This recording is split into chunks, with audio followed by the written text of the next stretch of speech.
ડીસામાં તસ્કરો બેખૌફ ના ચોરવાનું ચોરી ગયા। ડીસા શહેરના બગીચા સર્કલ નજીક આવેલા આનંદ પ્રકાશ સેન્ટર કોમ્પ્લેક્સમાં ગત રાત્રે તસ્કરોએ એક સાથે 7 જેટલી દુકાનોને નિશાન બનાવી એસીના કિંમતી કોપર પાઇપ અને કેબલ ચોરી કરી ફરાર થઈ ગયા હોવાનું સામે આવ્યું છે।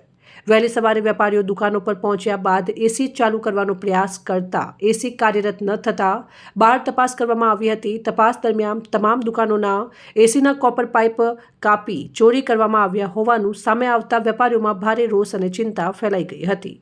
વેપારીઓના જણાવ્યા મુજબ કોપર પાઇપ કાપી નાખવાથી એસીનું રેફ્રિજરેટર ગેસ પણ લીક થઈ ગયું છે, જેના કારણે માત્ર કોપરની ચોરી જ નહીં પરંતુ હવે એસીને ફરીથી કાર્યરત કરવા માટે ગેસ ભરાવવાનો, નવી પાઇપ લગાવવાની અને મરમ્મતનો હજારો રૂપિયાનો વધારાનો ખર્ચ પણ સહન કરવો પડશે। નિષ્ણાંતોના જણાવ્યા મુજબ ગેસ લીક થયા બાદ રાત્રિ દરમિયાન જો નજીકમાં આગ અથવા સ્પાર્ક થાય તો જોખમી સ્થિતિ પણ સર્જાઈ શકતી।